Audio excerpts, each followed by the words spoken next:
So loose lead walking is one of the hardest things to teach a dog. The easiest way for the dog to understand is to teach him or her what is required at home without distractions. Come here. We have got distractions, unfortunately, because my husband is working up the garden and Trevor wants to be with him. Can you sit, please? Good boy. At home, without distractions and without a lead, because the lead becomes a real thing of contention. A lot of dogs don't like being restrained on the lead, and as soon as you put the lead into the mix, things start to go wrong. So we're going to practice teaching the dog. In my case, I say close, but other words you can use are heel or nicely or with me or this way or whatever you like. It doesn't really matter what you say. Dog doesn't speak English, so you can say oranges and lemons if you like. But whatever your word is going to be, teaching the dog what it means. Now, I know that the vast majority of people do not want to teach their dog to do competition heel work. When you're walking your dog on the lead, you want your dog to be here-ish. You don't mind if they're a little bit in front or a little bit out or sort of hanging back a bit, provided the lead's fairly loose and you're not being dragged around.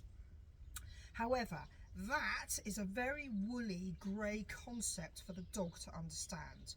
So when we're teaching, we teach a more specific position. We teach, I want you here, this position here, because it's much more black and white. It's much easier for the dog to understand.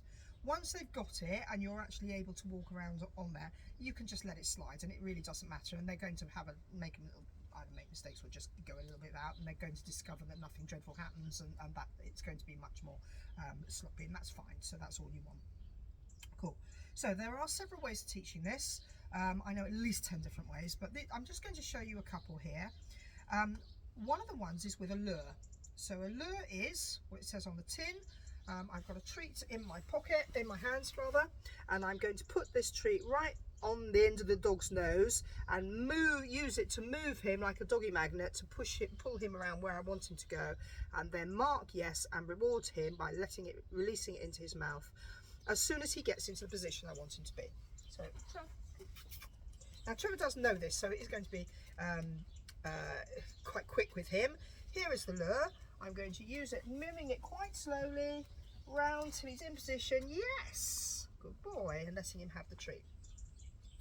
When you are luring, common mistakes. If you hold the treat too high, the dog's going to sit. Good boy. If you hold the treat too low, the dog is probably going to lie down or start sniffing at the ground. So it is important that you hold the treat at a position that is comfortable for the dog to be able to walk in. So with his head if his head's too high, he's not going to be able to walk comfortably. So round in a big slow circle and forwards. If you have a big dog, you may find you need to take a step forward while the dog's moving around in order to allow them to get into that position, because they can't do it otherwise. Yes, good boy. It's just simply haven't got the turning circle, or you may find that your arms aren't long enough. If you want your dog to work on the right, you literally do exactly the same thing with the opposite hand. Good boy, yeah. Yes. And once he starts getting the hang of it, we can start adding in our words. Close. Yes, good boy. Nice, good boy. And then I'm going to reward him for staying in that position. Fantastic. Okay, that's one way. What you can move that on, if you can get that really good, you can move that on until you can take a step forward and the dog stays in that position. Yes, good boy. And you can start to bring it on from there. Okay, I'm going to show you another method now. This method requires that you walk backwards. So if you're a bit unsteady on your feet or you're not on good footing, you probably don't want to think about doing this method, but it does work really well.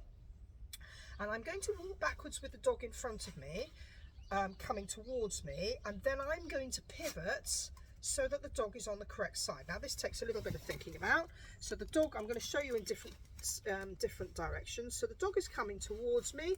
I want him on my right. So I am now going to pivot to my left, and here he is. Yes, good boy.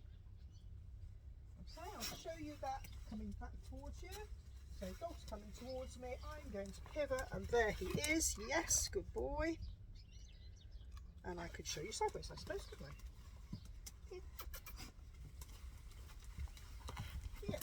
boy. Nice. Cool. Okay. What else did I do? Oh, roundabouts. The one that I did first, I can do that from the back so that you can see that. So it's alright, it's only Daddy, don't panic.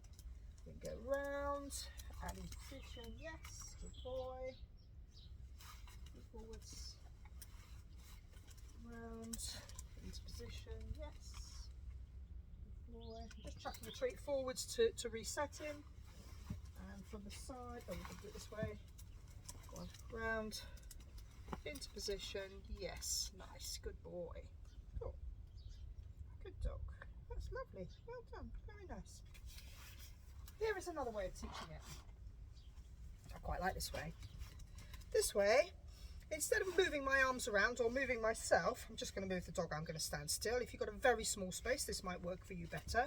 And I'm going to throw the treat behind me and then turn towards the side I want him to come on, so he doesn't come on the wrong side, and encourage him. He's naturally going to want to come back out in front of me to see where the next treat's coming from, so that I can capture that moment when he's in the right position, when he's there accidentally, and I can capture it, mark it, reward it, and hopefully he will start to learn, oh, this is where I need to get to. So I'm just going to chuck the treat back there as he comes forwards. Yes. I'm going to capture it and reward it. Chuck the treat back. Yes, and make sure that I mark before he's shot forwards into the wrong position. I'll do that one again from the side. Yeah. Yes, good boy. And this side. And the shot still. Where are you? Onto the table. Whoops. Yes, good boy. Cool. Cool. Okay, so here's another method. If you're a bit of a DIY fan and you want to, you can use a platform. So this is quite a posh wooden platform. You can make them with a bit of builder's polystyrene insulation covered with sticky back plastic or something so that it doesn't shed everywhere. Just lost my dog because there's a car going past, which is very exciting for him. So what we can do is we can just put this on the floor. Just to be in a wobbly position. Oh! Now, Trevor knows to stand on a platform when he sees one. But you may have to spend a bit of time luring him. Yes, good boy. Until he will stand on the platform. Good boy. I'm going to throw the treat off behind him so that he comes and stands on the platform. And this is a great way of teaching a position because it's really easy for the dog to know that his feet are in the right place.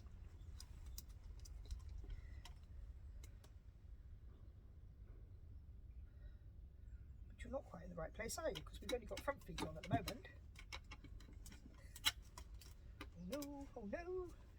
Try again. Yes, good boy. Good boy. Now, if you were wanting a more precise heel position, I might be tempted to use a platform because it's so easy for the dog to understand, and I can chuck the treat in all sorts of directions and he can learn to flip his back feet round to get into the right position like that. But that's another way if you fancy doing that. So have a go at those. The thing is that you need to make sure the dog is really confident in knowing the cue and getting into position before you try and move things on. So once they know the words, you can turn this into a bit of a game, even in the smallest space. Finish. Get rid of that. So you can say, close, close, yes, good boy. Check treat. Okay, I'm going to move. Can you get close? Close. Good. Close. Close. Close. Yes, good boy. Close. Yes, good boy. Close. Oh, close. Yes, good boy. So you can make it a bit fun. You can have and get until you're really confident the dog absolutely knows what your word means, and it means to get here or to get here if you're teaching a dog to walk on the right. So when they're like that and they really know what it means, then you'll be ready to go and put the lead on and start practicing with the lead. And it's important when you do that you have a very long lead that stays really loose, because if you start putting pressure on it, things are going to start going wrong, because that's going to confuse the dog. Okay, hope those are helpful. Good boy. I stopped it.